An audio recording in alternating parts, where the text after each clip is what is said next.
By national news, today365.com, Smackdown, President Trump just smashed hundreds of deep staters. Obama is totally incensed. Remember the vile abuse of conservative Tea Party groups by the IRS as held by the Obama administration? Almost certainly there were those inside that organization who protested what was occurring. However, a fish rots starting from the head, and with Lois Lerner as the leader of the exempt organization unit, much rottenness was released on those conservative groups. The politicization of government organizations, particularly those with prosecutorial or enforcement powers, is a steady peril.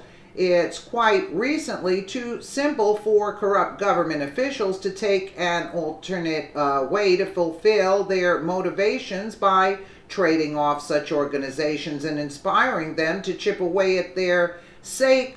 Consequently, forceful oversight is basic.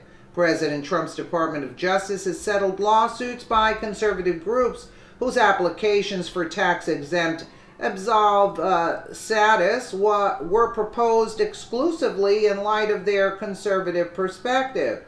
This is decisively the corruption that must be kept away from and be found and punished when found.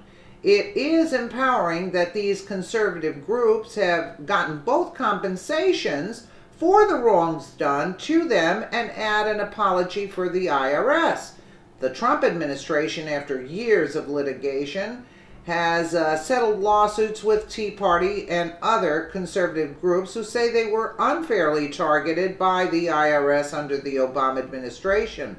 Attorney General Jeff Sessions announced early Thursday that the Justice Department had entered into 2 settlements with Tea Party groups whose tax-exempt status was significantly delayed by the IRS, dating back to 2013 based solely on their viewpoint or ideology. The settlements involve payments to the plaintiffs and an apology from the IRS. Here's the announcement by the IRS. Mr. Obama and Mrs. Lerner must be incensed.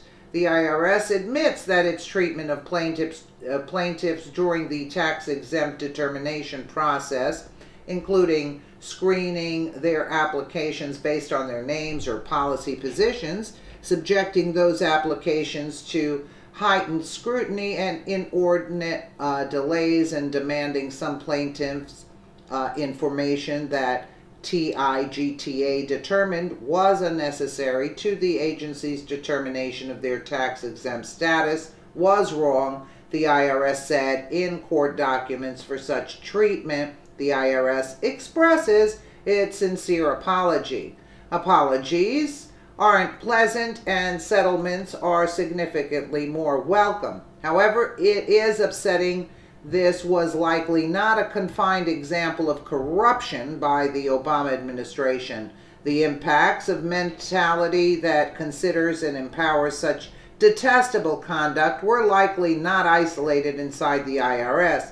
Mr. Obama, similar to his countryman Mrs. Clinton, was unmistakably exceptionally eager to utilize the forces of authority, Washington, to manage political adversaries and to make points of interest for political partners.